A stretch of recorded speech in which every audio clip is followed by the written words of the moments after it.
Hello, hello. We will be getting started in just a moment. Thank you for your patience. Bear with us for a minute or so while we get everything ready to go. Thanks.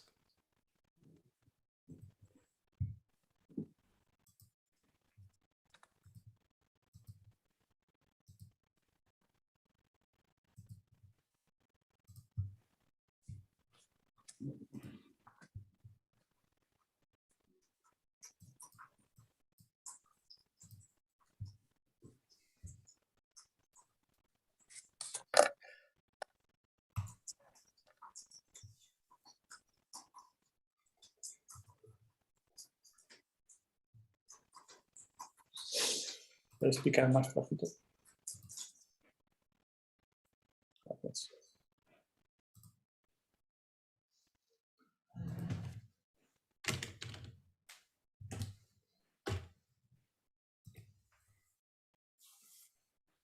Okay.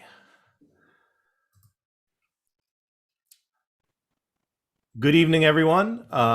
Thanks for taking time out of your day to join us. My name is Mark Mamagonian. I'm the Director of Academic Affairs for the National Association for Armenian Studies and Research.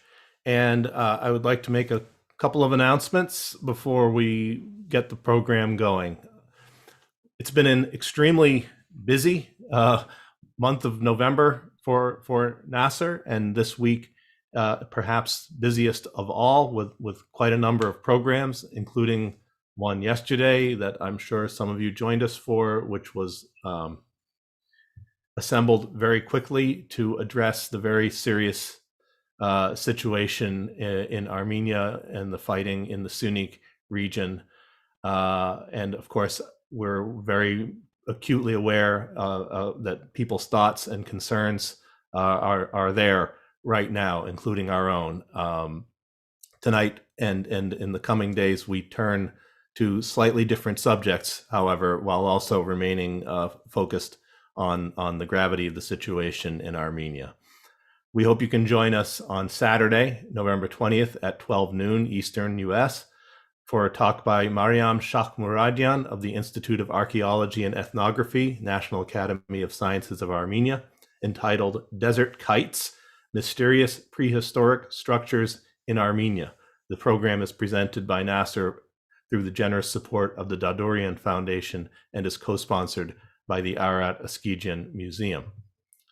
Not next Thursday, but rather on Thursday, December 2nd at 12 noon, we will have a panel entitled Fractured Regions and Small States: The Impact of Shifting Geopolitics on Armenia, with panelists Dr. Gohar Iskandarian of the Department of Oriental Studies, Yerevan State University, Dr. David Lewis, Associate Professor in International Relations, University of Exeter, and Dr. Carter Malkasian, author of the recently published book, The American War in Afghanistan, a History. It will be moderated by Dr. Anna Ohanyan of Stonehill College, and we certainly hope you can join us for that. For tonight's program, it is important for me to mention a couple of things before I introduce our moderator. First is that the program is made possible by a grant from Mass Humanities, which provided funding through the Massachusetts Cultural Council, and Mass Humanities is a state-based affiliate of the National Endowment for the Humanities. And we have to thank our, alas, soon-to-be ex-executive director, Sarah Ignatius, for her efforts to gain the support to focus more attention on the Derounian archive at NAASR, which has been in NAASR's possession for 30 years, as a matter of fact, this year, but which is really coming into its own as a resource to be used by scholars only in recent years. And we will be hearing tonight from a group of scholars and researchers who are among those who have made very good use of this material. So it's my pleasure now to turn the program over to my good friend and colleague, Mr. Michael Bobelian. Michael is a member of NAASR's board of directors and is the author of the book Children of Armenia, A Forgotten Genocide and the Century-Long Struggle for Justice, Simon & Schuster, 2009, as well as Battle for the Marble Palace, Abe Fortas, Earl Warren, Lyndon Johnson, Richard Nixon, and the Forging of the Modern Supreme Court, Schaffner Press, 2019. Michael also teaches at Baruch College. And Michael was one of the first researchers to use the Derounian archive for children of Armenia way back in the old days. So he's a perfectly well-qualified person on many scores to be our moderator tonight. And I hand the baton to Michael. Thank you, Mark, for that generous introduction. And thank you, everyone who's joining us today.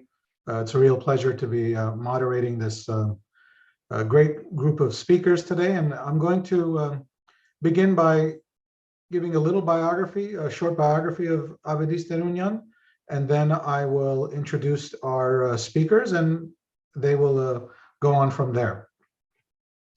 Born in 1909 in northeastern Greece, which at the time was still part of the Ottoman Empire, Avedis Derounian immigrated to the United States with his parents and two brothers. The family settled in New York, and Avedis, or Arthur as he was also known, earned a degree in journalism from NYU. Derounian was profoundly affected by the murder of Archbishop Turian during Christmas Eve Mass in a church in Manhattan in 1933. While his brother Stephen went on to become the first congressman of Armenian-American descent, Derounian took on a different path. The Archbishop's murder, he wrote, had, and I quote, determined for me the course of my life and had turned me into the rebel of the household. In the 1930s, he worked for various publications, including Fortune magazine, and served as an editor of the Armenian Spectator. He also wrote for the Herald Tribune, Real Detective, Popular Mechanics, Psychology, and other media outlets. Later in the decade, he began his association with Friends of Democracy, founded by Unitarian minister Leon Milton Burkhead as a nonpartisan, non-sectarian organization combating totalitarianism.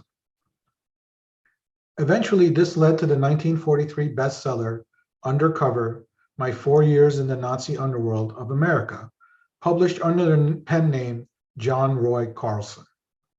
Using a number of fake identities, Derounian infiltrated a large number of pro-Nazi and other extremist right-wing groups.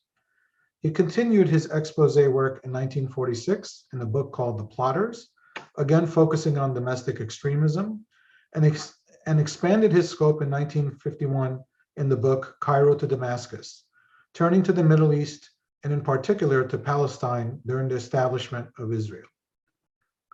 Also remaining active in Armenian affairs, he established the Armenian Information Bulletin in the 1950s and continued to engage in the rough and tumble of Armenian-American politics during the Cold War, a period in which the community was bitterly divided.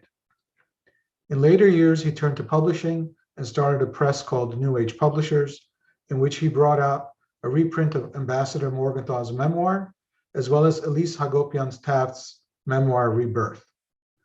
The files in NAASR's archive showcase his correspondence with a number of scholars and experts on the Armenian genocide in his later years, and his attempts to publish several books, including works on the trial of Solomon Telirian and Aram Andonian's Memoirs of Naim Bey.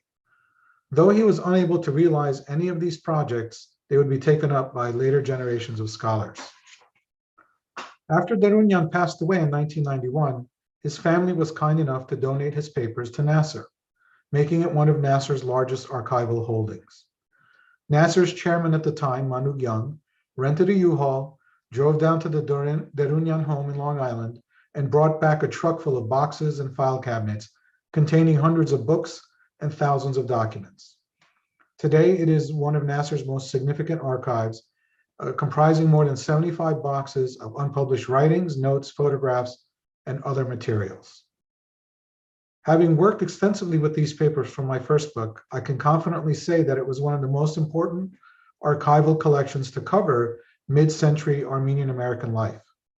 It is also a critical collection for the topic we're going to discuss today, American right-wing extremism and fascist movements.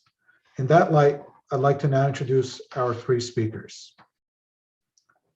Our first speaker, Guido Jimenez Cruz is a Spanish filmmaker based in Brooklyn.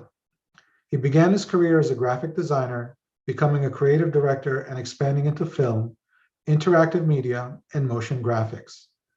His fiction and documentary short films produced with his partner Leslie Dan under their company Cruz Dan Productions range from real stories in history with contemporary connections to fantastic fiction with a special interest in adaptations. Guido's film and media projects have been recognized by numerous film festivals and have earned multiple media and design awards, including the Charleston World Fest, Rochester International Film Festival, the LA American Cinematheque, the Webbies, SIGGRAPH, Communication Arts, the One Show, the Davies, and the Art Directors Club of Europe. Along with Leslie Dan, Guido is currently working on a screenplay adaptation of Derounian's best-selling work, Undercover, which is about fascism in the US, and he's also working on a fantasy romance television series set in 18th century Spain. Our second speaker, Chris Viles, is Director of American Studies and Professor of English at the University of Connecticut. His research focuses on the impact of left and right-wing movements on US culture, and since 2012 has focused on anti-fascism and the far right in the United States. He is the author of Haunted by Hitler, Liberals, the Left, and the Fight Against Fascism in the United States, and was co-editor of the US Anti-Fascism Reader, which was published last year and is available at the NAASR bookstore. He has appeared on CBC Radio, PBS, and NPR to discuss the history of American fascist and anti-fascist movements. Our final speaker, Charles R. Gallagher, SJ, is a professor of history at Boston College. In 2017, he was the William J. Lowenberg Memorial Fellow on America, the Holocaust, and the Jews at the Mandel Center for Advanced Holocaust Studies in the United States Holocaust Memorial Museum, which is based in Washington, D.C. In 2009, his book, Vatican Secret Diplomacy, Joseph P. Hurley and Pope Pius XII, won the American Catholic Historical Association's John Gilmary Shea Prize. In 2012, he co-edited Pius XI in America, Proceedings from the Brown University Conference.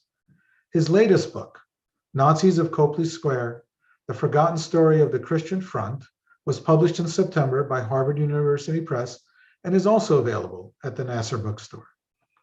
His research interests include the intersection of intelligence and religion and right-wing movements, the Holocaust, American Catholicism, and Vatican diplomacy.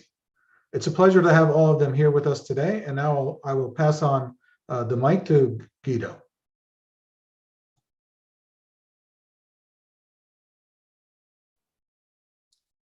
Thank you for having me. Thank you for inviting me. I'm honored to participate in this webinar. And I'd like to share my screen now.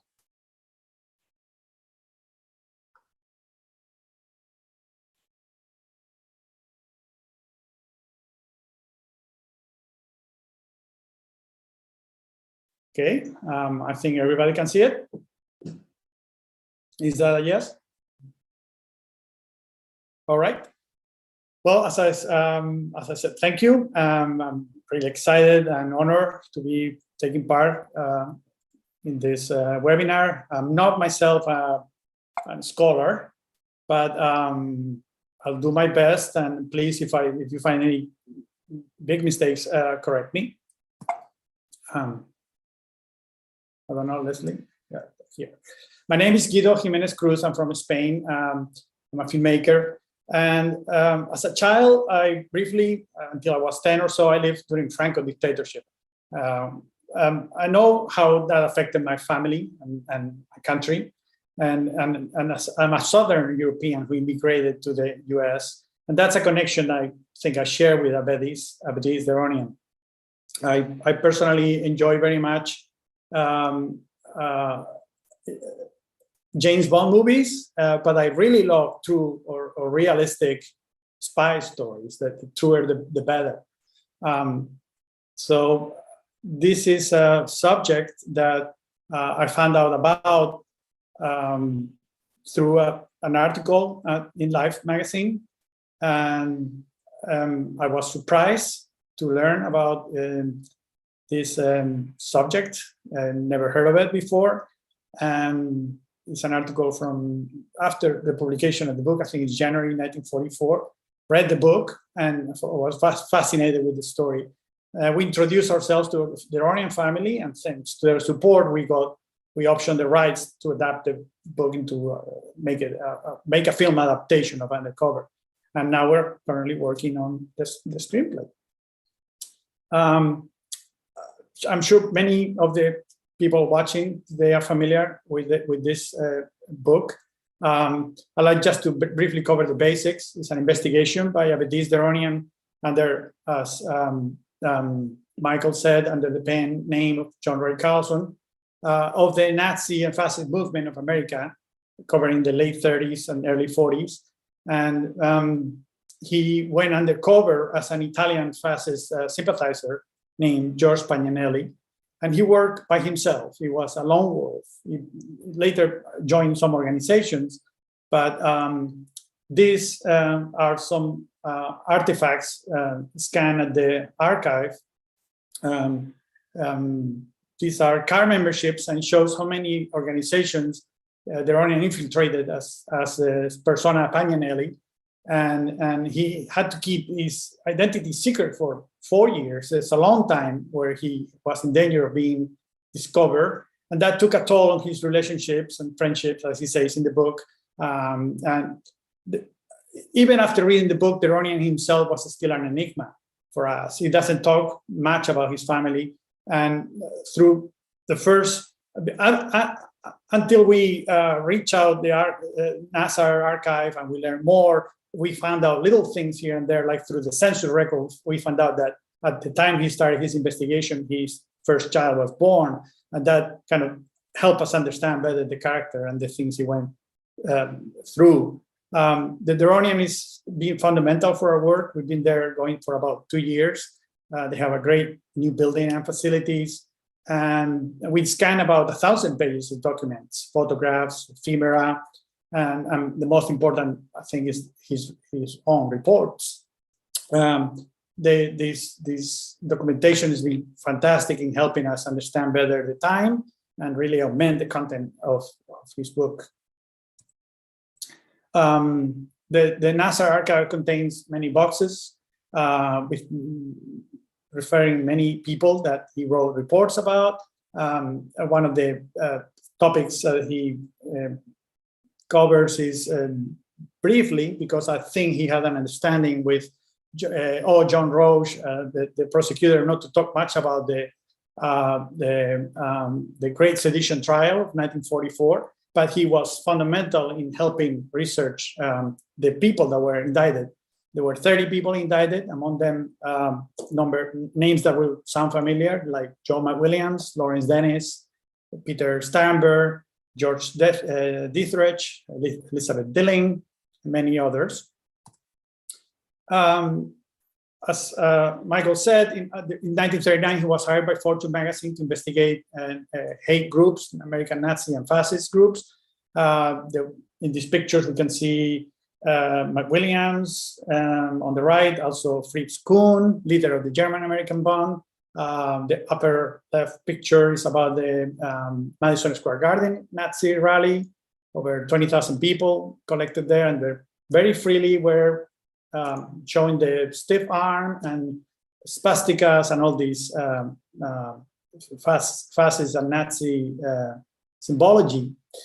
Many of these people, like McWilliams and others, wanted to become the American Führer. That was their aim, and that was partially maybe why this didn't have a bigger success, these movements, because there were many people aiming for the same goal.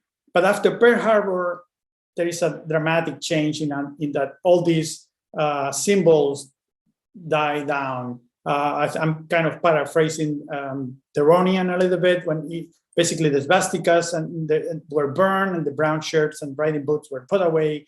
But he warns us that American fascists put on a suit and a tie pin on a cross on their lapels, and suddenly they were not distinguishable as easily. It's relatively easy also to see the parallels today with populist empty figures like George McWilliams that led the Christian mobilizers, very quick-witted, sharp-tongued, provocative, very handsome, very popular with the ladies. In these pictures taken by Pagnanelli from the archives, we can see McWilliams and that group of people too. There is McWilliams in the center with a bow tie. Shows how close and friendly he was as George Pagnanelli to these people. He used different subterfuges to insert himself and be liked by all these people he was investigating. Among them, there is a hate sheet that he published called The Christian Defender, that opened many doors and brought him attention and credibility and many contacts. Even this newsletter was not published for a long time. It was a good calling card for him. Another person is Laurent Denis, who he went to see to his office and his home, and a very intriguing character, a person of mixed race who passed for white, Harvard graduate, an intellectual of fascism, and his work was in part financed by Nazi money as well, and he was more than an ideological fascist. He was more like a pragmatic, and defended an economic system based on fascism, and of course led by an elite of very smart leaders such himself. His father Coughlin. I'm sure Charles will say much more and better research things than I have to say about him. He was a huge media figure at the time with over 30 million followers, radio and newspapers, very sophisticated in his speech. And the interesting thing about Coughlin is that he went from almost socialist, anti-capitalist ideas, raising the minimum salary, nationalization of key industries, a big Rose Belt supporter as well. He went to positions on the opposite stream of defending Nazi Germany, Mussolini, and Franco in Spain. So he went in to blame the rise of Hitler on the Jewish communist conspiracies, and also, for good measure, throwing in the Jewish bankers, which is something I always have trouble kind of adding together, communism and Jewish international bankers. After the beginning of World War II, when after Pearl Harbor and Germany declares war on the US, all these, as I said before, all these symbols go quiet, and I think the scene in New York gets a little bit quiet as well. McWilliams goes on hiding, and he decides, Derounian decides it's a good time to go to Detroit to investigate the nationalist and white supremacist organizations there, and also Father Coughlin, who is very nearby at the National Shrine of the Little Flower. And what is exciting about this picture that we found at the archive is that it's one of the few images of him as George Pagnanelli at the workshop where he was learning as an apprentice to become a machinist. Detroit at the time was a hotbed of racial tensions, with migrations of workers from the South coming to work at World War II industries, and with violent white riots. And Derounian was so concerned with his safety the first time that he was leaving the New York area that he even wrote a last will and testament, not knowing what was going to happen to him. One question that we get asked all the time, for me is kind of puzzling that we get this question, is that why did Derounian risk so much to go undercover and investigate these people? Well, he was very ambitious, and he wanted to prove himself as an adopted American and earn his place as an American that came as a child. He had lived the horrors of war and persecution where he came from Europe. I also suspect that although he doesn't mention his family at all in undercover. The fact that his first son was born around that time probably made him think, and he fought and believed in an America free of fascism. And I think this ends my presentation. I'm grateful again. I hope I didn't go over my 15 minutes. And the collection is a fantastic raw document.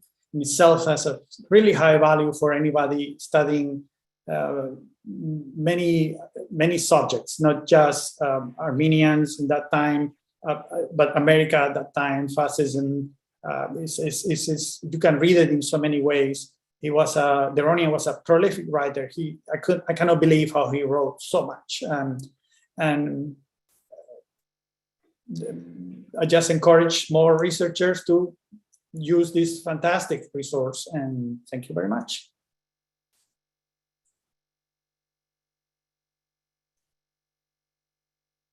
Thank you, Guido. And if our next speaker is ready, please go ahead. Is it me, Chris? Okay. Great. Yes. So I first got to know, and thank you, Mark and Michael, for hosting this event, and for everyone who was able to kind of come out here tonight and spend some time with us. You had a lot of choices for what you could do with this evening, and you chose to be with us, which is, thank you for that. I guess I should say I first got to know Mark and the Avedis Derounian papers when I was working on my last monograph, Haunted by Hitler, which was published in 2014. And it was a cultural history of anti-fascism in the United States from the 1930s up until the 1990s. And I say cultural history because the book wasn't so much about organizations and campaigns and events, nor was it about the so-called Antifa and straight fights with neo-Nazis. Rather, it was about the idea of fascism in the United States and how writers, artists, journalists, or activists and scholars used their work to curb the growth of fascism in American culture. And I was looking to find out how and when a kind of anti-fascism became mainstream and common sense in the United States. And I was led to the Derounian papers because I knew he writing under the very waspy name of John Roy Carlson, was the author of Undercover, which was the #1 nonfiction bestseller in 1943. But since I was looking at influential narratives of fascism in the public sphere, he struck me as definitely worth checking out. But like a lot of archival visits, what I found in his papers at NAASR led me in a very different set of directions. Derounian himself became a minor figure in the book Haunted by Hitler, but his own archives greatly expanded my understanding of fascism and the far right in the United States. And I found myself quoting his papers all over the book, especially in the pre-1960s chapters, mainly painting a portrait of American fascism and right-wing movements, not anti-fascist thought itself. And I should say that his papers and the work that he did kind of focused my gaze as a scholar, and I feel like I kind of have a much better eye for where to look for fascist movements in the United States because of his work. As anyone who's visited the collection knows, the Derounian was a one-man Southern poverty law center in a lot of ways, and he amassed a personal library of right-wing literature, and better yet, he wrote detailed reports on their meetings, which he would crash, posing as a right-winger under one alias or another, and he seemed to attend every last one. But most of the data that he amassed concerned far-right groups in the Northeast and the New York City area in particular, but it wasn't limited to that. But it's not an exaggeration to say that without him and his work, whole records and histories of the far right in the United States would probably be lost.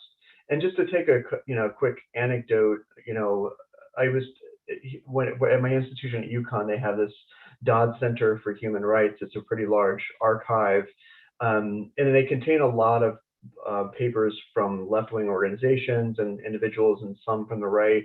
And I had said before, because like I started studying much more of the political right, and I said to one of the archivists, you know, why do you have so much more left-wing stuff than right-wing stuff? And I'm not saying that because I think there should be kind of balance or whatever, but I'm just curious. And the archivist said, you know, it's funny because people, for whatever reason, people on the left save all their stuff. People on the right throw it away and they don't save it, right? And my speculation for that is that, you know, once the culture changes and values change, you know, it's not necessarily cool to be remembered as the person who was opposing civil rights or LGBTQ plus rights, or you know, supported Mussolini and Hitler. You kind of want to get rid of that stuff, right? But that's why Derounian's like work and its archive is so important, because the right wingers themselves frequently threw that stuff away. He kept it all, and we have it because he kept it all. He wanted, and so it's a gift that keeps on giving. And you know, one example, I guess, of his kind of historical intervention and what he's given to later historians, you know, as everyone on this panel can testify in different ways. To back up for a second, in 2020, my co-editor Bill Mullen and I published the U.S. Anti-Fascism Reader, which was a primary source collection, in that it was mainly the writings of American or American-based anti-fascists from the 30s to the present. And we curated it for writings that we thought would help people in the contemporary US understand the histories of fascism and anti-fascism in their own country. And with the generous permission of his daughter, Elsa Derounian Rogers, we reprinted 2 of Derounian's undercover meeting reports. And the one that I wanted to kind of mention here was a report he gave from an America First meeting in April 1941 in Manhattan, which featured Charles Lindbergh as a speaker.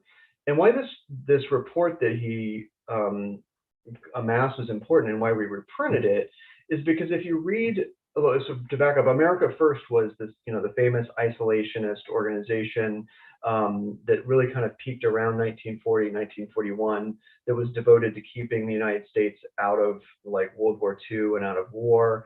And, you know, famously the name American First was taken up by Trump later on. But it was known as kind of a hotbed and a magnet for kind of, you know, fascists and neo-Nazis or Nazis and all kinds of folks. But if you read their literature, right, and I've tried to teach their literature to students, there's nothing that particularly strikes you as particularly fascist about a lot of their literature. It's more like, okay, we need to stay out of the war, right? And in fact, America First did attract, you know, initially people from all over the ideological spectrum. But why so many people remember it as a fascist organization is not only because of what came clear about Lindbergh over time, but also the culture of the meetings that Derounian reported on. And just to kind of a quick reading of an excerpt of his report that we reprinted. So this is him, you know, what he did was he went beyond just their literature, which is what as historians mostly we have to look at, but just to how people were acting at the meeting. And at the Charles Lindbergh America First rally, and he wrote, many of the people who were there were violently anti-Jewish, anti-Semitic cries frequently interrupted the speakers. An extensive anti-Semitic whispering campaign went on throughout the meeting. This I know, I heard it all around me. When Lindbergh said that America First was organized to give voice to those who had no access to the press, radio, or movies, the guy next to me whispered, "He sure dug into the Jews that time," end quote. And you know, he goes on to say, when a speaker asked who wants war, the mob inevitably yelled Jews.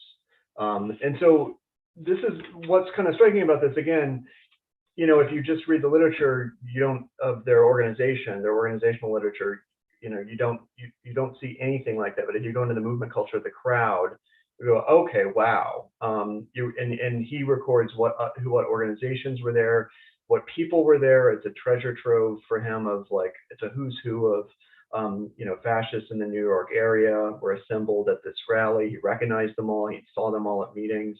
So we know that America First had become a real kind of fascist magnet through Derounian's kind of work and reporting.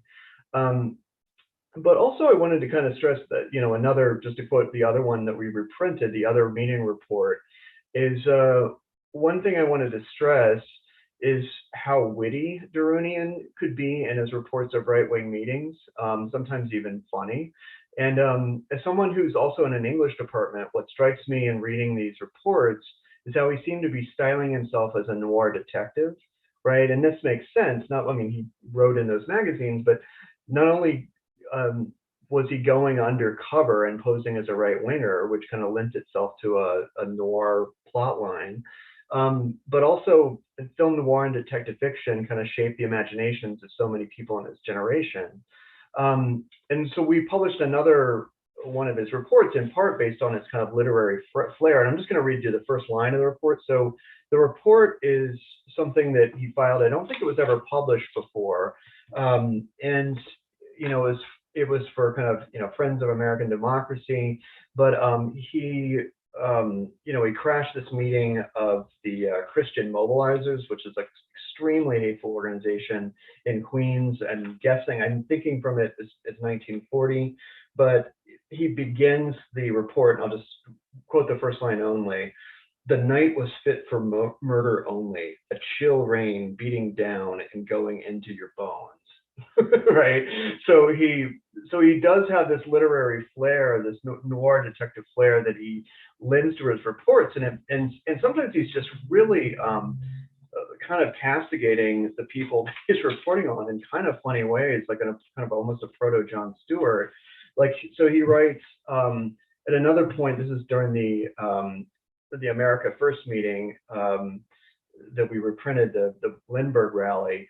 This is just a side comment. He said, he wrote, "Flags were passed around, small flags, thousands of flags. The mob was asked to wave their flags as they sang. It waved them throughout the meeting. If you want to see if a man or woman has fascist potentialities, give him a flag. If he starts waving it, worshiping it, making a fetish out of it, he's good fascist timber. If he just takes a quiet, respectable attitude towards it, he's apt to be a quiet, respectable citizen." Which I thought was just kind of funny too, but maybe it's just me.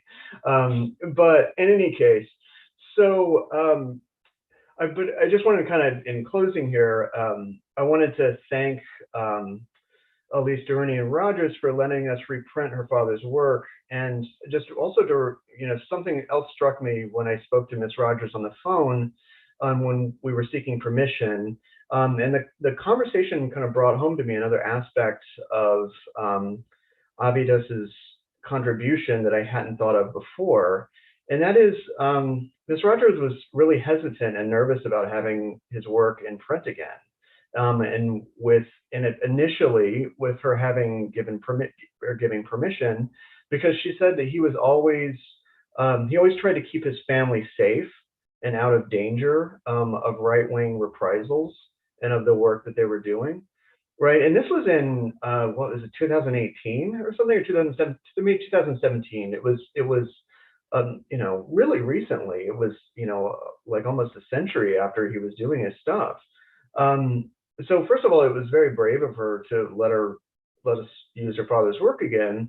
But also, our conversation struck me for a number of reasons. And one, Guido can testify to this better than I can, how risky it was for him to do the kind of work he did, right? And not only did it put himself at risk, but it put his whole family at risk. But also, and this is something that struck me in my conversation with Ms. Rogers, that I found over and over again when interviewing anti-fascists decades later, even a half century later, was how present the danger was still for them, how current that danger still was, whether it was from the people I was interviewing from McCarthyism, from far-right death threats from organizations that existed back in the 60s or 50s, Hitlerism, what have you. So Derounian should be remembered as a major figure in the history of American anti-fascism, but we need to know that history because, as the interviews attest to people who survived it, that work is never done. So with that said, I'll pass the mic to I guess Charles is next. Thank you, Chris. That was great. Go ahead, Charles. Thank you. Thank you, everyone. And it's a real honor to be here with you this evening.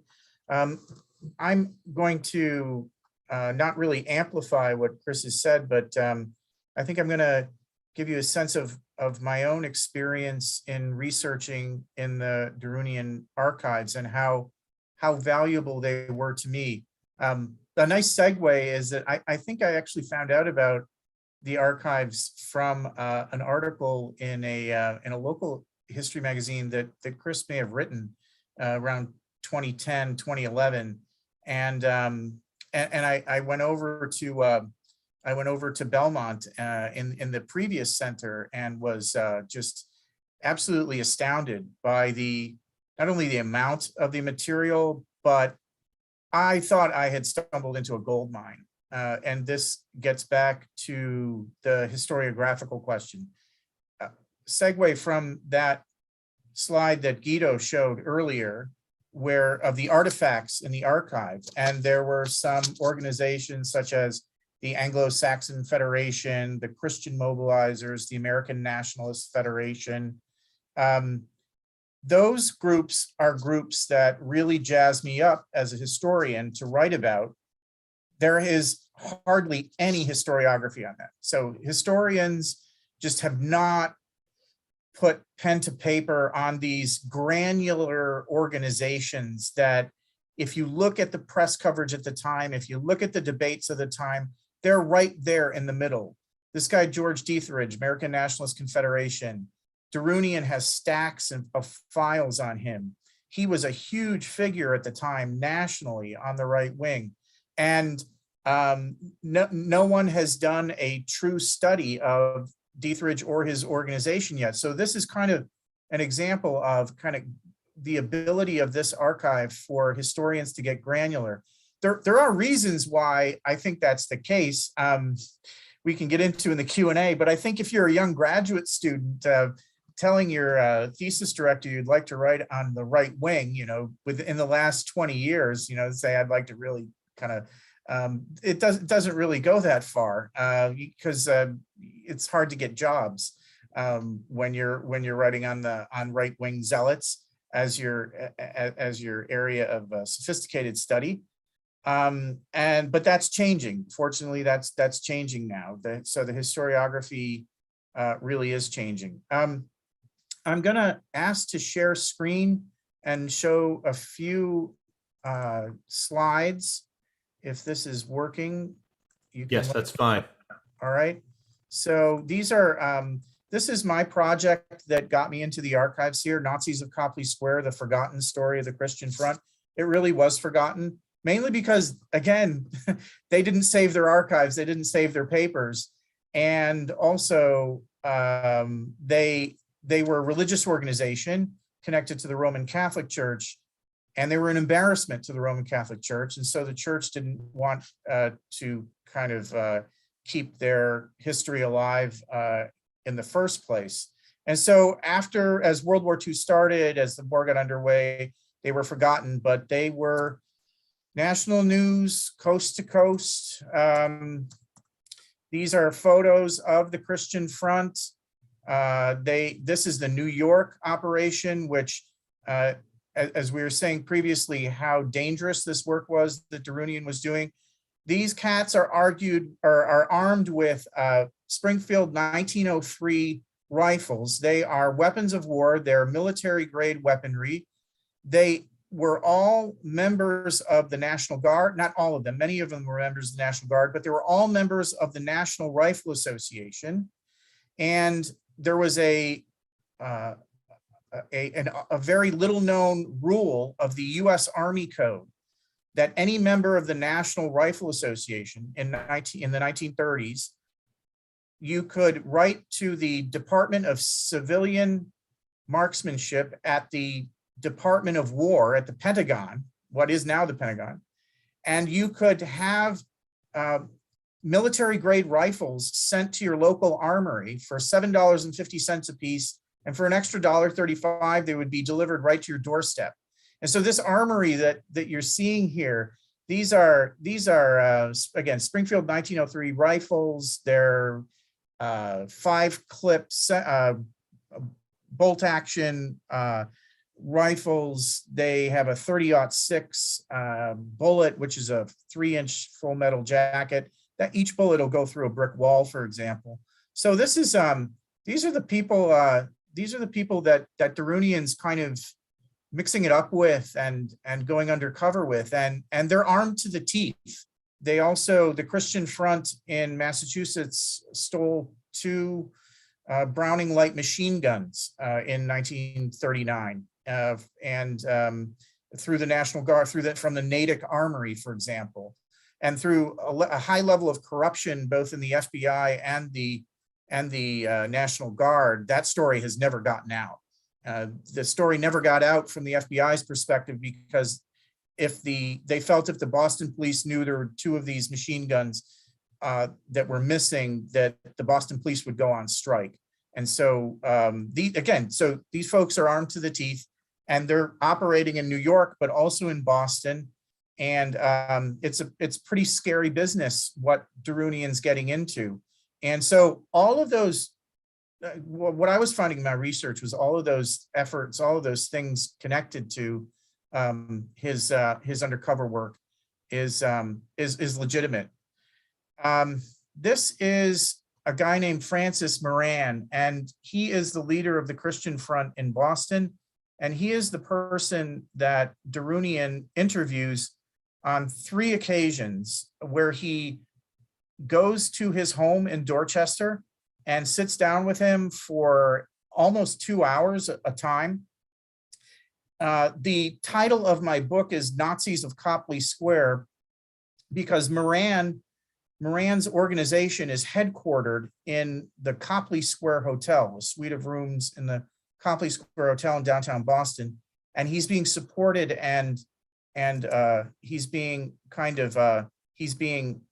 funded by this man in the middle here, Herbert Scholz, who is a top-ranking SS officer who worked in the Nazi Party Brown House, the party headquarters in Munich, with an office next to Heinrich Himmler, who was the architect of the Holocaust, and Rudolf Hess, who was a deputy Führer. Scholz is someone, again, like Moran, very popular at the time, and no scholar has touched Moran, written anything about him. Scholz is the same way. He's a top Nazi. No scholar has actually tried to figure out what he was about. He was an energetic supervisor. Rudolf Hess actually fancied himself a spy master, and Scholz was trained under him in Munich, and then became friendly with Himmler, and was sent to Boston. And so these are the 2 Nazis, for example, that Scholz worked with most intimately. Karl Wolff, who was the head of the Waffen-SS, the highest ranking SS general and leader of the German forces in Italy, where Scholz will go to after he's left Boston, and also Heinrich Himmler. So Scholz is sent to Boston in 1938 to become the consul in Boston. And he's sent here, the press covers it in the sense that he created a diplomatic faux pas when he was in Washington, as you'll see in this clip, the first secretary of the German embassy, because getting sent from the embassy to a consulate was considered a demotion. But what he was really sent here for was because the former Chancellor of Germany, of the Weimar Republic, was living in Boston in 1938, a guy named Heinrich Brüning, who was teaching political science at Harvard. And Scholz was sent here after, as it says, November of 1938, because Brüning had decided to break his silence and give anti-Hitler speeches throughout the United States. So they sent this SS heavy to Boston under diplomatic cover in order to turn the screws on Brüning. And then he set up about 10 or 12 different spy operations, which I write about in my book, which are fascinating. But his top agent was Moran, who was the head of the Christian Front. Here's some more photos of handsome Herbert and his wife, Lilo von Schnitzler. That name means nothing to us, but her father was the chief commercial officer of a company called IG Farben, which ended up making the Zyklon gas of the gas chambers, and now is known as Bayer Pharmaceutical. So your Bayer aspirins are connected there. These are some of the things that Scholes got into. Number of different spy operations that he was working that he set up in Boston. He ran a spy school after he was kicked out of Boston. He went to Budapest and then The Hague. But for example, the FBI was investigating Scholes, and they had two informants that were in his circle. That one which had infiltrated had been recruited by Scholes and offered to speak for the FBI, to work with the FBI. And then another in the Christian Front, about 1944, a woman who actually ended up becoming an informant with the FBI. Both of those FBI informants were asked by J. Edgar Hoover if they would testify publicly against against Scholes, and both of them said absolutely no, because both of those informants were afraid of being killed for any kind of public testimony. Here is another kind of picture of Moran, and these are kind of some stats on what was going on. There was a lot of, again, the Christian Front was a Catholic organization, and Derounian was able to go into Moran's house, sit with him and talk with him for hours on end, and you get these amazing reports, which Chris just indicated, these kind of purple patches, this kind of flowing literature, which is amazing because no other sources gave that sort of humanistic detail. And this, I'll end with this photo. This is the consulate on Beacon Hill in Boston in 1940. So I think I want to just close by talking about the significance of the archive. For my book, I was using mainly FBI documents, which are pretty formulaic. You only get kind of the candid verbatims from the people being interviewed, not from the agents. The agents are, they're in dark gray suits and fedoras. They're not going to make really kind of any kind of humanistic observations. The other agency that was surveilling the Christian Front was the Office of Naval Intelligence. They were mainly interested in issues connected to civil unrest. And so they were focused on almost paramilitary situations and some espionage situations. The other organization that was surveilling the Christian Front was the US Army Counterintelligence Corps, run by a guy. The office in Boston was run by a guy named Isidore Zak. He was a sports journalist by trade, and his style of writing and observation was also quite wanting in terms of being anticipatory.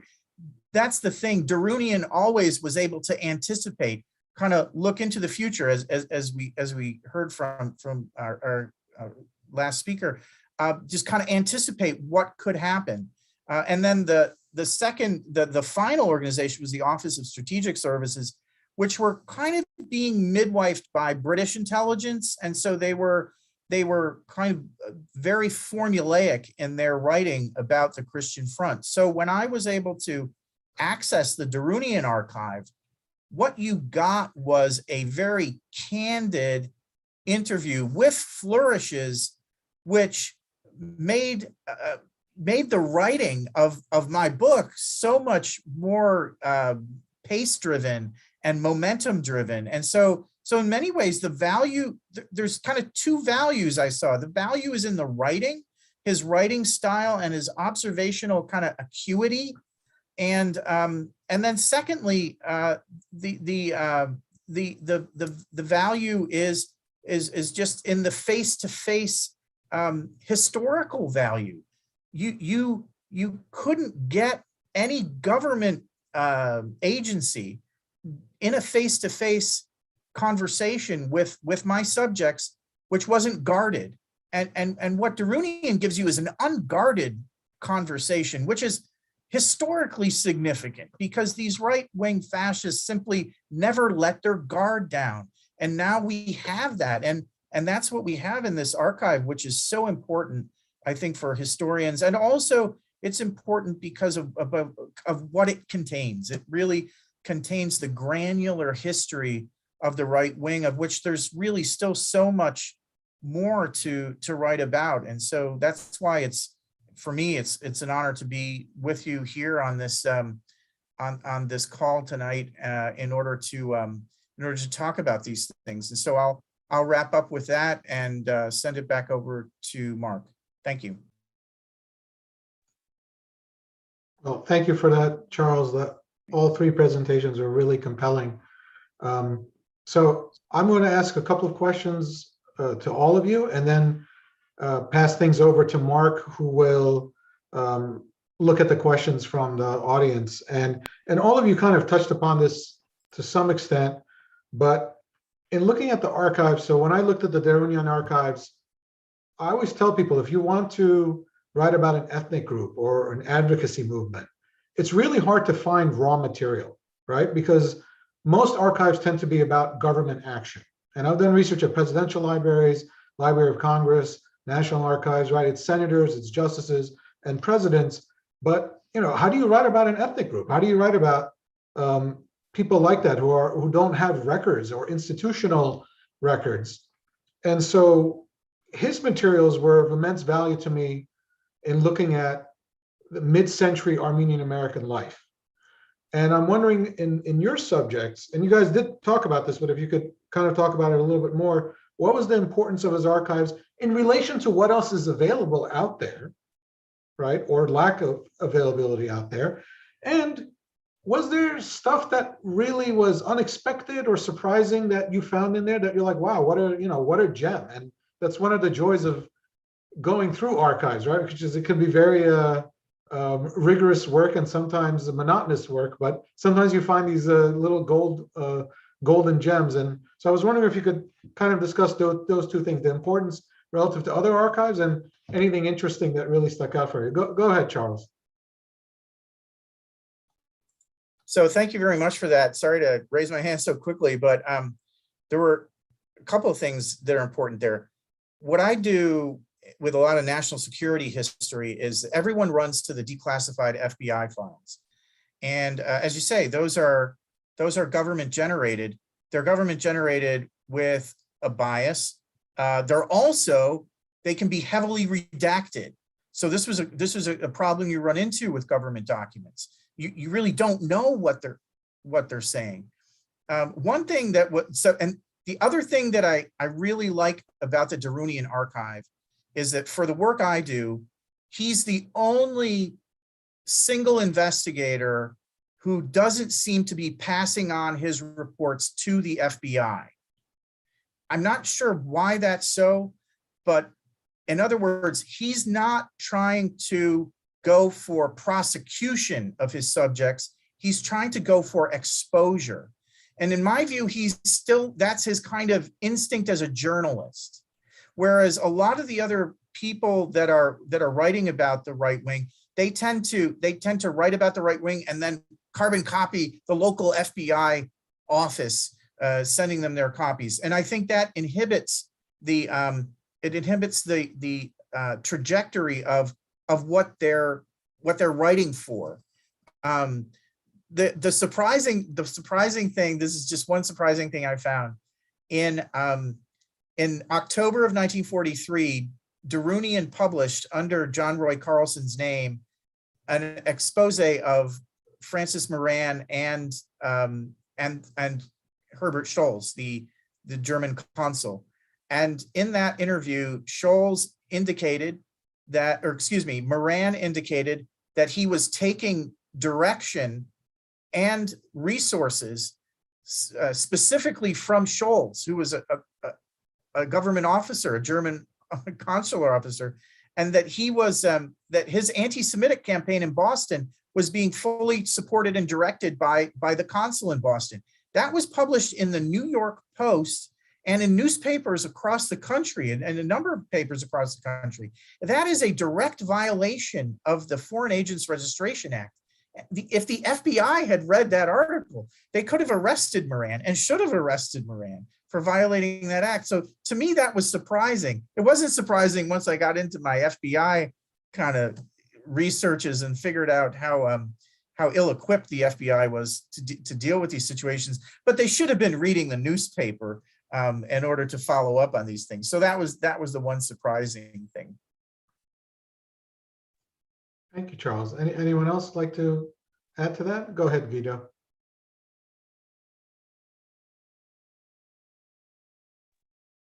Thank you. Not surprising, but what I found, and I think both Christopher and Charles and you, Michael, mentioned, reading the papers are very entertaining. They are fun to read. It's not just dry reports. They are, as you both said, full of personal opinions and sometimes fair or not, about little things, how the way they look, the way they dress, things like that. But going back to one thing that you mentioned, Charlie, that is very interesting, is that I think that use of the information was one of the reasons why there were other reasons why he stopped working with the Anti-Defamation League and went to work with Friends of Democracy, because their philosophy of prosecuting or sharing and publicizing and shaming publicly, basically showing what these people were saying in their rallies, was more the philosophy of Birkhead and Friends of Democracy. Eventually he collaborated with the Justice Department in writing a report. I think secretly he would have liked to be a G-man, officially working for the FBI, but he also loved his independence and being a lone wolf and working on his own. So I think also Christopher pointed something that is in all of our minds, that he's definitely someone that sees himself as a detective kind of figure. I think he, in spite of the danger, he also really loved doing what he was doing. He felt like he was his call, and it was something that he'd rather be doing than just spending the Sunday at home, So he worked very hard, but I think he had a very strong motivation to do it. Yeah, I mean, I guess for me, like in terms of relation to other archives, I mean, I'm do the disclaimer here. I'm spent most of my career doing stuff on the left, the political left, so I can speak to the archives of the left a lot better. And for that, for those of us who are doing the work on the left, particularly in the northeast based left, it's like the Tammet Library at NYU is the kind of the archival treasure trove for that. But with a caveat that I'm relatively new to right-wing research, it seems to me that the Derounian archive is a complete unicorn, in terms of, like, I haven't found anything else like it, but it's unfortunately it's most of the scope is like 1930s, 40s, or maybe even early 50s, right? And it's, he was based in New York, right? So it's not entirely, but a lot of it's based on the New York area, right? I wish there was like 7 Derounians. There was like 1 in Detroit. There was 1, 2 or 3 in the Midwest, 3 or 4 in the South, 1 in California. Then we'd have a complete picture. But because he was just one guy. But that said, like for the contemporary far right, since the Southern Poverty Law Center, they amassed a lot of stuff and siphoned off part of their collection of Duke and things like this. And there have been other people like Chip Burleigh who were kind of like modern Derounians who've gone undercover too, and they have donated some of their stuff as well. But for that period, in that time, in that place, I just haven't seen anything like it, nor have I seen anything from the 30s and 40s and 50s that are like that, that have all of that material and all those different organizations in one place. But also in terms of the surprisingness, I guess for me, just the surprising number of far-right groups in the New York area, and how extensive these were in the Northeast. I'm from the South originally, and that's like got its own history of far right that looks somewhat different from that of the Northeast, right? But so the proliferation of groups, but also what was interesting and maybe not surprising, but just the demographics of the far right in the Northeast, and particularly in New York. That a lot of these meetings he was going out, particularly around the Christian front, and Charles can speak to this a lot better. A lot of Irish Americans, a lot of Irish Catholics, also a lot of German Americans. That a lot of the far right in the greater New York area was certainly, ethnically based, but you also had very WASP groups that were in Greenwich and things like this. I forget the names, but there was very kind of upscale nativist kind of DAR type groups that were quite horrible. But in any case, I guess it was one of the surprising things was the demographic, the kind of almost ethnic American based demographics of fascism and in the Northeast, and also just the sheer proliferation of groups was pretty frightening. And I just didn't even know all this stuff even existed. I don't think any of this literature would be available to scholars had he not collected it. Mark, shall I ask one more question, or do you want to go to the audience? You're the moderator, boss. I say go ahead and ask the question, and then we'll go to the audience Q&A. This is a broader question in terms of right wing and fascist movements from back then, and I don't know how much you could speak to this, but how does it compare to what happened afterwards? Let's say right wing groups in the 60s or the 80s or present day. Are there similarities? Are there differences? And I'm not an expert on this, but just reading undercover, for instance, I noticed how much involvement there was, like by the German government, especially before America's entry into the war. And so I said, oh, this is quite different, let's say, from people doing this kind of stuff today. So, but you guys know a lot more about it than I do. So I'd love to hear your observations on that.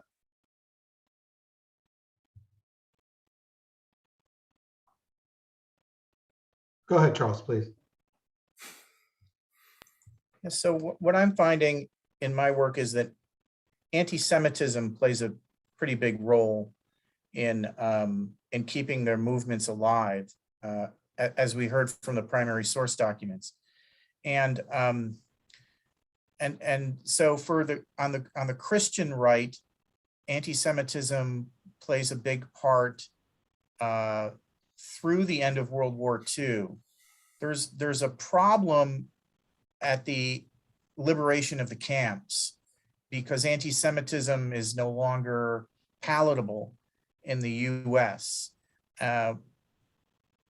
So what I'm finding is that the Catholics drop anti-Semitism by and large. Nothing's 100%, but the Catholics drop public anti-Semitism at the street level, mainly because the Catholic bishops move against it. But fundamentalist Christians in the South, a guy named Gerald L.K. Smith, continues the ball rolling with his Christian nationalism through the mid-1950s, when by the mid-1950s, he has to stop the anti-Semitism, and it becomes full-blown Cold War anti-communism. And so while anti-Semitism and anti-communism were intertwined from the 1930s, I would say to the mid-1950s, it drops out, anti-Semitism drops out by 55. And between 55 really and 65, with the founding of the American Nazi Party and George Lincoln Rockwell, you've got kind of full-blown Cold War anti-communism, and under Nazism as anti-communism. Initially under Rockwell, later Rockwell will move into white power, but that's what I'm seeing. Yeah. Oh, yeah. Let's go ahead. Please, go ahead. No, I guess I was going to say, like, what was, you know, what was kind of specific at that time of the right versus later. You know, when studying the right, I mean, certain things are remarkably consistent. You know, what a number of scholars have said that I think is right. What unites the right is a strong belief in social hierarchy, right, and that people are more unequal than equal, right? But within that, though, what marks kind of the far right versus a mere conservative is a conservative wants to work with oftentimes existing institutions to preserve hierarchies. Oftentimes these are kind of elites, right, or economic elites. Oftentimes this is about wanting to work with existing institutions. Oftentimes markets are emphasized in conservatism. With the far right, other things become more salient. They want to kind of destroy existing institutions. They're revolutionary. They want to create new hierarchies. They really want to reshape like the order of the world, you know, using some very super traditionalist notions. Those are kind of, the baseline is consistent, but I guess with kind of the far right and kind of fascistoid movements, you know, there's always kind of a you know, that standard right wing emphasis on social hierarchy, and there's always the marker of the fascist strand of the right is a kind of emphasis on finding on male violence, whether it's directed at your enemies on the street like Antifa, communists, whatever, or racial others or what have you. But I mean, I think like what Charles said, what I found more when looking at the Derounian papers in the Northeast, the targets are most frequently Jews, right? Or very frequently Jews and communists, right? And the groups that he's looking at. You know, but if you look to the South or California, it would be different, right? The South, it might be, you know, Mexicans and Filipinos, a lot of anti-Asian, you know, in the South, a lot of anti-Black, but also if you think of fascist movements, what I think is different now and then it's just more what's emphasized, right? So back then it was anti-Semitism was more emphasized. Now it's more anti-feminism and kind of homophobia and kind of fear of trans folks and stuff like this. But the anti-feminism is way more pronounced in the contemporary alt-right.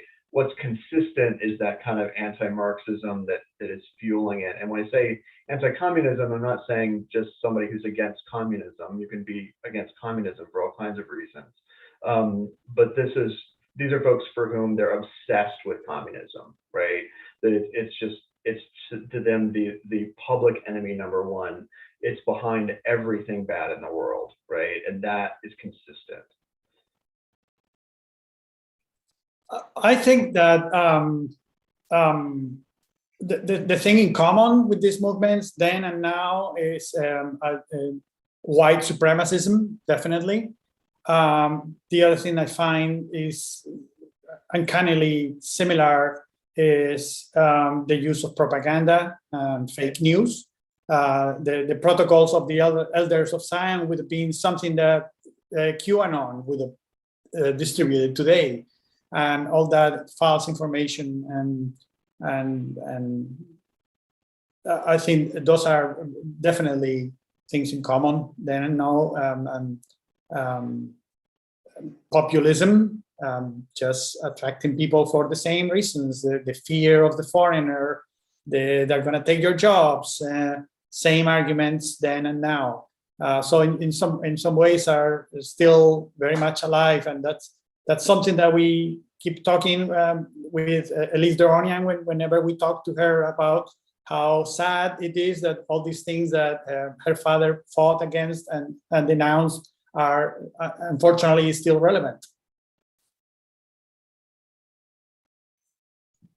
Thank you, Guido, and everyone else. Mark, I'll pass it on to you to ask some questions from the audience. Great, I will do that. And I wanted to mention also, and I think everybody on the panel is aware of this because undoubtedly at one time or another I've told them, but especially when the old NAASR building was still standing, it was always a wonderful irony or coincidence or what have you, that this particular archive was housed in a building that before it became NAASR was the home of the John Birch Society. And this is the type of sort of cosmic coincidence or comeuppance that you can't really plan, but which sometimes happens. I also wanted to mention that I know that at least a couple of members of the Derounian family are watching tonight, so we want to greet them as well and share with them our respect and appreciation for the work of their relative Avedis. So, having said that, one of the questions pertains to a complicated aspect of Derounian, and there were at least 2 or 3 Derounians, maybe. There was the Derounian who was John Roy Carlson, the crusader. There was Avedis Derounian, the Armenian-American, and there were, of course, undoubtedly other private Derounians and other public Derounians, perhaps, as well. And in his Armenian-American capacity, and Michael knows this very well from his research in the archive, and our friend and colleague Benjamin Alexander knows this from his research in the NAASR archive, there is copious material there devoted to his active engagement in the Armenian community politics of the time. And he's not universally regarded in the Armenian-American community as a beloved figure. It must be admitted, because that was a time when there was a real bitter division in the community. That's all a preface to this question from Andrew Kazarian. Question: what motivated Derounian, an Armenian immigrant from Greece, to want to infiltrate fascist groups? Now, you can perhaps address this, and perhaps Guido already has, but he goes on. He had a particularly vitriolic hatred for the Armenian Revolution Federation, which was actually a member of the socialist left-wing political spectrum. He wove this disdain of the ARF into his expose books. He felt a hero worship towards Archbishop Turian, who was assassinated in 1933, and blamed the ARF for the death of the church primate, yet the ARF was not right-wing. It's complicated. It's extremely complicated. The ARF was extremely anti-communist and anti-Soviet. So in that sense, it was not left-wing in the left-wing politics of the day.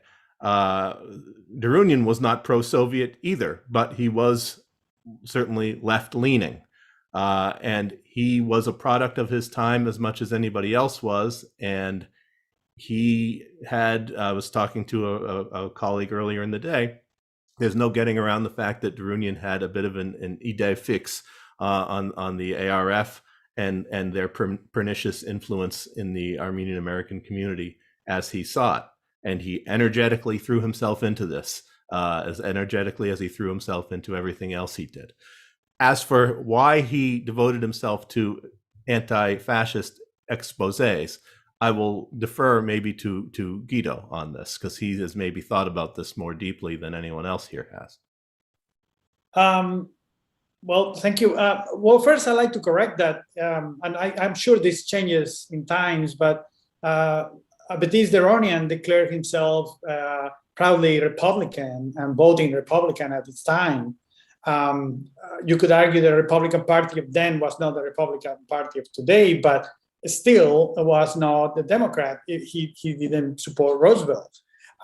So I don't know how left-leaning could be if it was that way, but of course, I still cannot answer the prior question. The one why he investigated, I think he was fundamentally a person that believed in justice, and you can see in his papers how it's his empathy when he sees scenes of racial discrimination. For example, he sees a woman in a cafe or a diner or something being mistreated, and he writes about it, thinking how awful is that happens in our country when persons should all be treated equally. I cannot answer definitely the question about the Armenian division. That's something that I asked many times, and still I would like to learn more about in the future. The only thing I know is that Turian was a personal friend of the family. I think he baptized one of his brothers, and that he met him as a child, I think, when he was in Europe, and that was closeness for that reason. I really don't understand the politics of the time, or even now, what remains of it. But the reason why some people ask me, why did he become an anti-fascist? Was he Jewish? It's like, well, do you have to really be to empathize for people that were at the time, you know, all the heavy anti-Semitism and all the anything that Nazism or fascism represented. So the question is always, for me, more interesting: why fascists or Nazis do those things? Why people that believe in justice wants to fight evil? Or I don't think needs much of an answer. But and from what I've read of his public writings and in the archive, he genuinely saw himself as an American patriot and a believer in what he considered to be the American way. And he saw the killing of Turian as a horrible explosion of old world hatred into America, and he was opposed to that on any level. And perhaps he had a tendency to lump all such old world hatreds into the same basket, perhaps. My question is, for any of you, before he did this, he in the 30s, he also wrote a number of articles that were published under his actual name of Arthur, I think under Arthur Derounian, perhaps, advocating a certain isolationism and saying that America needs to keep out of a war in Europe. But clearly, at some point, something changes, and I wonder if any of you have encountered anything in your studies that would explain this. Do you remember what years those were exactly? Maybe 37, 38.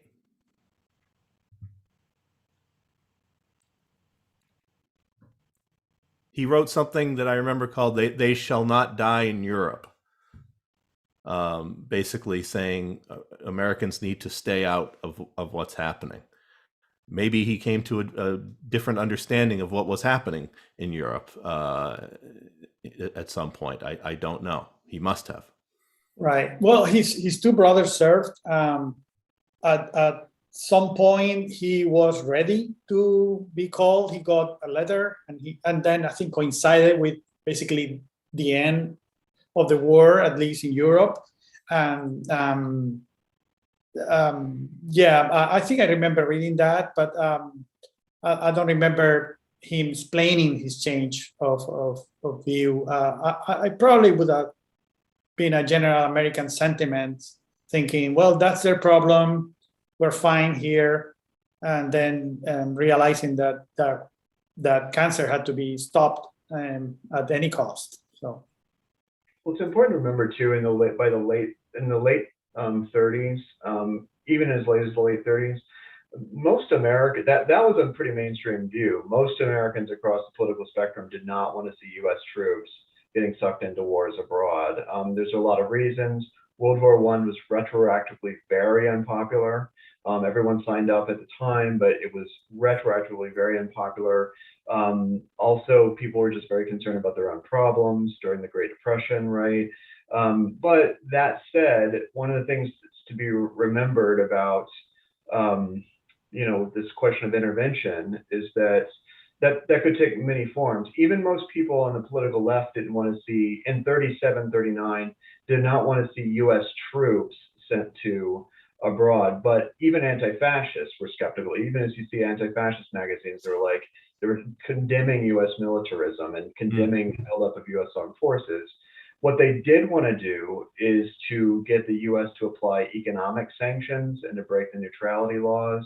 And this is what Coughlin and other folks were opposed to, were they wanted basically economic sanctions. They wanted tough actions. They wanted to support volunteer armies like the Abraham Lincoln Brigades in Spain, send their own troops to fight, not the U.S. government troops. But they were, so intervention could take a number of forms. What strikes me about the right is the political right at the time generally didn't even want to impose sanctions on Germany or Japan or Italy.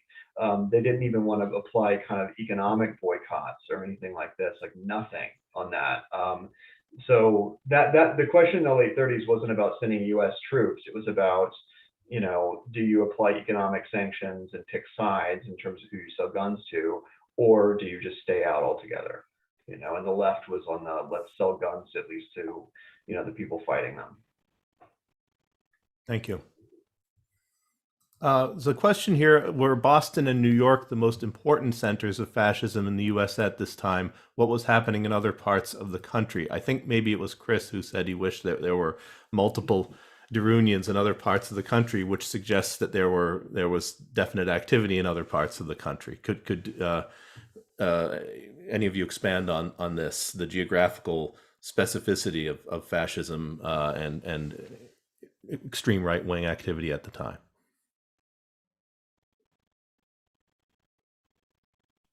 Yes, Charles. Yes, of course. So there's, again, this is a lot of recent scholarship because these same questions are coming up more recently. So there's some really excellent scholarship coming out about Nazis on the West Coast. And Stephen K. Ross has written a book on that, and Laura Rosenzweig has written a book called Hollywood Spies, which talks about Nazi incursions into the entertainment field and things of that nature. So it's there's a growing literature. I'm just publishing a piece on the American Nationalist Confederation that was headquartered in West Virginia, of all places, and so there's kind of new stuff coming around. I just end by saying that I think the way historians of the right wing wrote about the right wing from the 1970s, I would say through the late 1990s, is that they ended up recycling a lot of their own arguments and materials. And that's where I think this Derounian archive really can play a role in expanding the vision of what the right wing was. No longer do historians have to be beholden to just archives that are already known and that are the usual places to go. And I think as those archival searches expand, our memory and our history of these movements will continue to grow, and also the importance of these movements, because my group that I just wrote about was completely dismissed at the time that they were the most lethal. They were continually referred to as just playful plotters and crackpots and people no one needed to pay attention to. And what we're finding out now is that it was many times global in reach and very lethal in scope.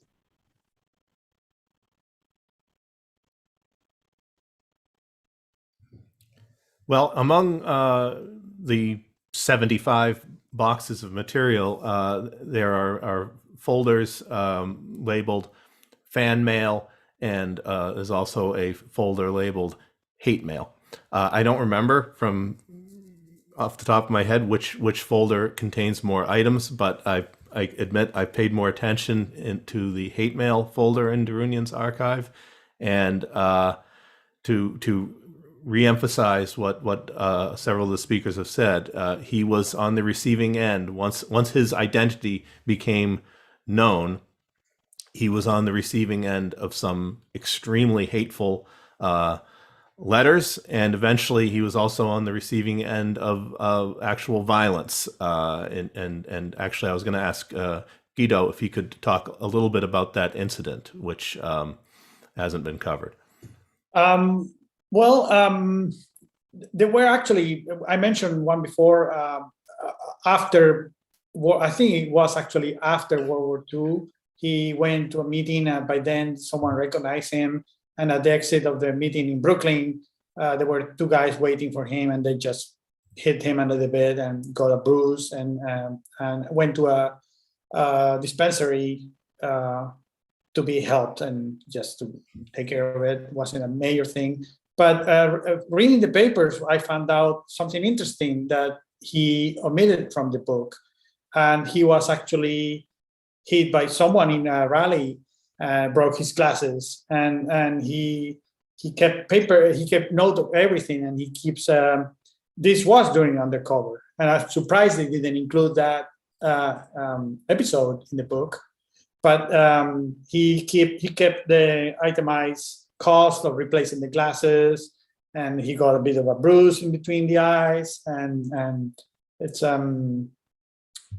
he saw that side of physical violence on him. And actually, it's very interesting because the person that attacked him and broke his glasses, Derounian said, that day I didn't shave in the morning, and someone thought I was a Jewish person trying to spy on them or something like that. And then, of course, it was with friends that thinking he was George Pagnanelli. They said, oh, these guys, what are they doing? They don't know you're one of us. And that was it. So.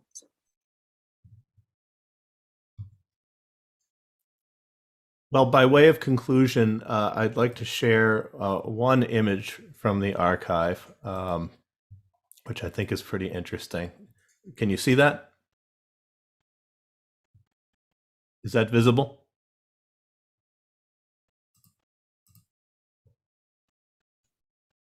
Yes, Michael, it is, yes, Mark. thank you. Sorry.